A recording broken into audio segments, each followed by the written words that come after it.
Parler vietnamien, c'est à imiter les citons dans la langue. Il est assez difficile à les imiter, mais pourtant ne vous inquiétez pas parce que premièrement, c'est clairement marqué dans la langue écrite et en plus, moi, je vais vous rappeler à chaque fois qu'on va apprendre un mot nouveau.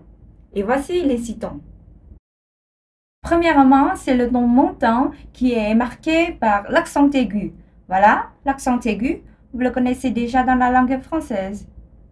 Deuxièmement, c'est quelque chose de plus étrange, le ton montant glottalisé. Ça veut dire que vous utilisez votre glotte pour prononcer. Et ça, c'est marqué dans la langue écrite par un tilde. D'accord? Alors, le troisième, c'est le ton traînant. Le ton traînant est marqué dans la langue vietnamienne par rien. Ça veut dire que ça traîne, il n'y a pas d'accent pour ça. Alors, le quatrième, c'est quelque chose qui ressemble à la point d'interrogation. C'est le ton tombant, montant, et marqué par un crochet. Voilà, un crochet au-dessus de la lettre. Cinquièmement, c'est quelque chose que vous connaissez déjà aussi. C'est l'accent grave qui marque le ton traînant descendant. Dernièrement, c'est le ton tombant glottalisé. Encore une fois, glottalisé, c'est que vous utilisez votre glotte pour prononcer. Et ça, c'est marqué dans la langue écrite par un point souscrit. Alors, un point souscrit sous la lettre. Prenons un exemple. Si on prend la lettre B et la lettre A, on prononce ba. Alors, ba, c'est le ton traînant. Mais si on ajoute l'accent aigu, on le prononce ba, le ton montant. Alors, ba, le ton montant avec l'accent aigu ajouté ici. Ensuite, si on le remplace par un tilde, alors on le prononce ba. Alors, j'utilise ma glotte pour prononcer ba. Ensuite, B, A, accent grave. Ba. C'est le ton descendant, traînant, descendant. Et dernièrement, B, A, avec un point souscrit sous la lettre A, on le prononce ba. Ba. Encore une fois, c'est un ton tombant glottalisé, donc utilisez votre glotte pour imiter. Ba. Alors, commençons notre première leçon. On va apprendre comment dire bonjour, au revoir, à bientôt et merci en vietnamien. Premièrement, toujours, c'est comment dire bonjour. En vietnamien, ça se dit xin chào. Encore une fois, xin chào. Cette prononciation est assez facile parce que vous n'avez qu'à imiter le ciao dans l'italien pour avoir un ciao en vietnamien.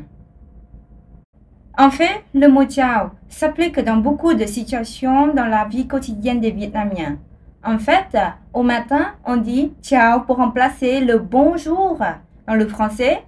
Ensuite, dans l'après-midi et aussi dans le soir, on remplace les mots bon après-midi ou bien bonsoir aussi par le mot ciao. On dit aussi ciao dans la langue courante pour un au revoir simple et quotidien. Pratiquons encore une fois. Xin chào ou bien ciao tout simplement. Pour un au revoir plus long, par exemple quand vous quittez le Vietnam et vous dites au revoir à votre ami vietnamien, vous pouvez dire ta biệt.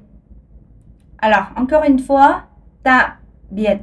Et oui, cette prononciation est beaucoup plus provocante. Alors, essayez de dire les mots un peu lourdement, puisque vous savez, disons au revoir n'est jamais une chose plaisante. Encore une fois, on va essayer. Ta biệt. Encore une fois. Ta biệt. Le mot à bientôt n'est non plus un mot facile à prononcer, mais essayons quand même. Alors, à bientôt, en vietnamien, ça se dit hẹn gặp lại. Encore une fois, hẹn gặp lại.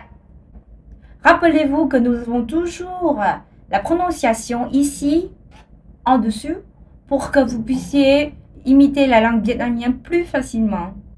Est-ce que vous voyez les points souscrits ici?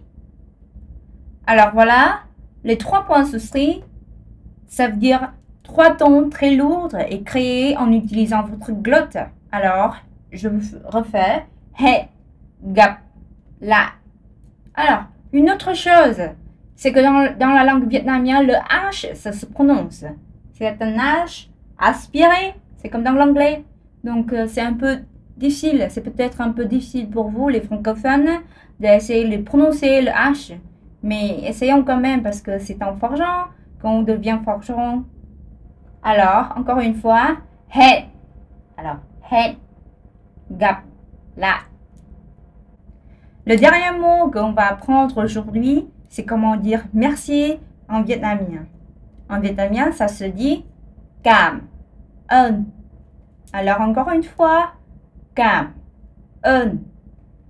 Alors, pour les touristes, quelqu'un a dit que voilà, ça ressemble à come on dans l'anglais.